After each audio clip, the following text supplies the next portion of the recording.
Hi guys, welcome to my channel and to my journey in beauty. Today's video is all about unique matte eyeshadows in my collection. So if you missed my first video, I'm gonna link it in the cards as well as in the description box for you, but the first video was the unique shimmer shadows in my collection, and this idea was inspired by Alexandria Sutton, who is originally the person that did this concept just with eyeshadows, not shimmer or matte. And then I saw my friend Annette from Annette's Makeup Corner do that concept as well, and it inspired this little series of mine. I'm thinking I might do lip products next, so let me know if that's something you would be interested in. And let's just go ahead and dive in. So this is in no particular order. These are just matte shades within my collection that are unique within my collection. This is not to say that these shades don't appear in other palettes. They're just matte shadows that are particularly unique to my collection. So the first palette is the MAC and Patrick Star Stay With Me eyeshadow quad.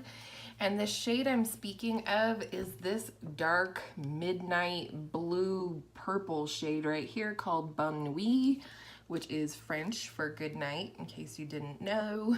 This one doesn't swatch the greatest, so let's keep this in mind that this is not the end all be all. When it comes to eyeshadows, swatches are only part of the story.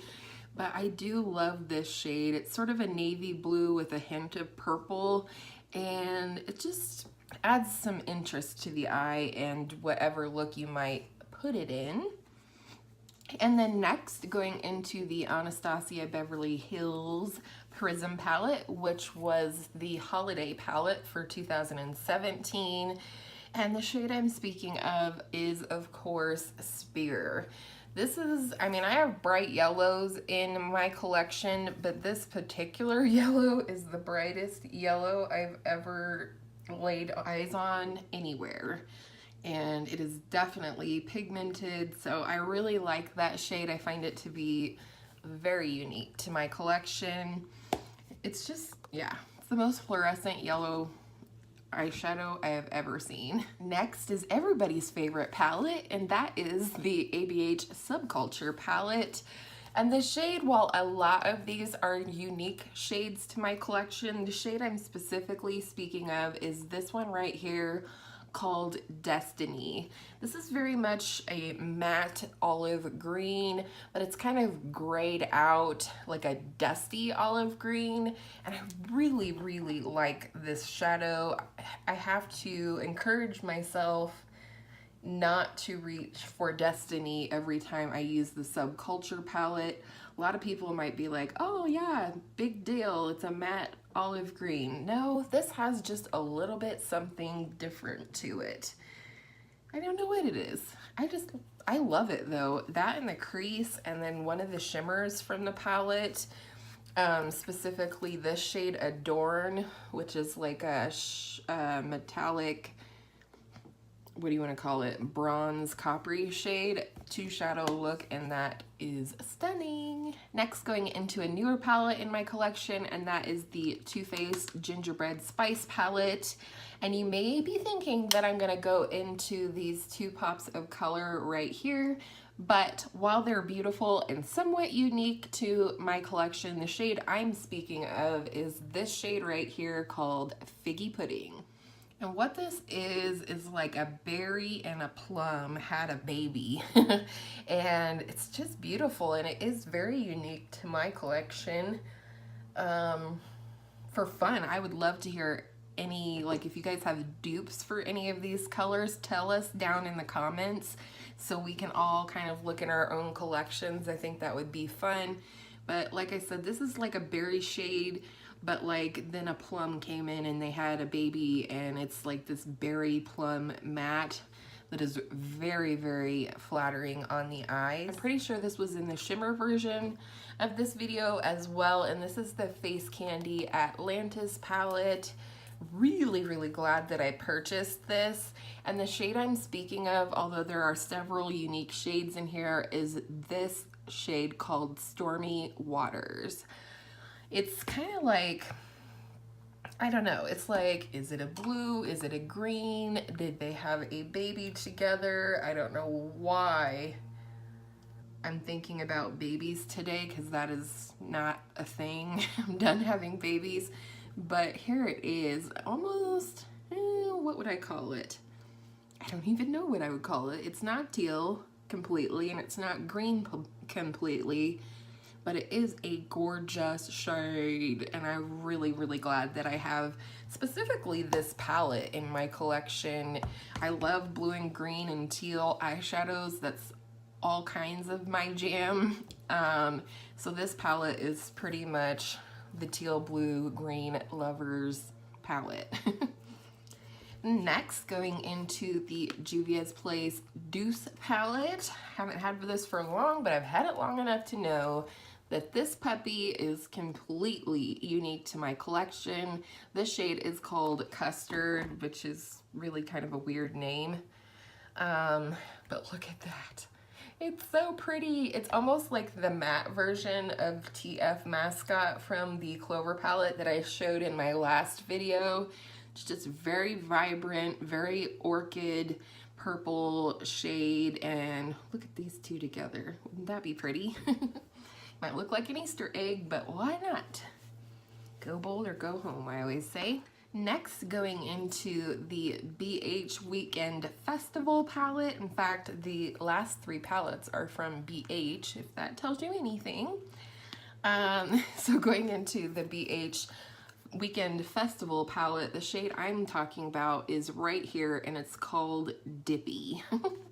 The orange one next to it is called Hippie, and then this pink one is called Dippy. Look at this shade. Oh, it's like, I don't even know what. I want to say it's the perfect bubblegum pink, but it's actually not bubblegum pink. There is a bubblegum pink in here, but that shade is just very rich. What would you call that shade if you had to call it something besides a Dippy? But it's just it's a beautiful pink, very rich. Not quite a fuchsia because it's not quite cool tone enough. Maybe magenta.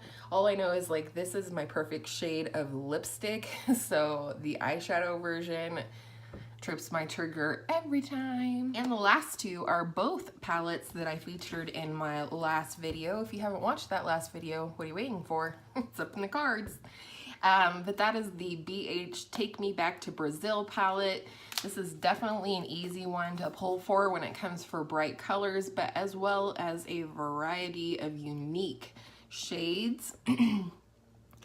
And you might be thinking I'm gonna pick some of these brighter colors, but the shade I'm actually talking about is this shade right here.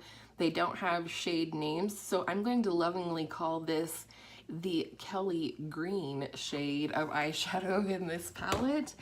And it's kind of a heavy, it's a green with a heavy blue base, if that makes sense. It errs to the cooler side of green versus the warmer, as in it has more blue to it than it does yellow. And I just think that's stunning. I mean, look how these would all pair together so nicely. And last, going into the BH Zodiac palette, this thing is chock full of unique shade. Today we are talking about mattes, and this matte purple right here, which has just a titch more blue than red, whereas like this one has a titch more red than blue, and this one has even more red than blue. This one has more blue than red, and it's very soft but very pigmented. If I remember right, I do think Annette had this as one of her colors as well. Isn't that pretty? I think that is a beautiful crease shade, and then go in with any of the cool tone shimmers in this palette. It would be stunning. So enough about that. There it is right here. It's just a beautiful purple shade. I definitely don't use it as much as I could or should, but that's true for my pretty much my entire collection, which is why I am considering a no-buy for next year. So, what did you guys think? I hope you enjoyed my picks for the most unique matte shadows in my collection. Like I said, let me know down in the comments if you'd like to see a lipstick version or a blush version or a highlight version, and I would happily film that for you guys. Also, let us know down in the comments, what is one super unique matte eyeshadow in your collection? And I hope all of your makeup days are beautiful makeup days, and I will see you in my next video soon. Bye!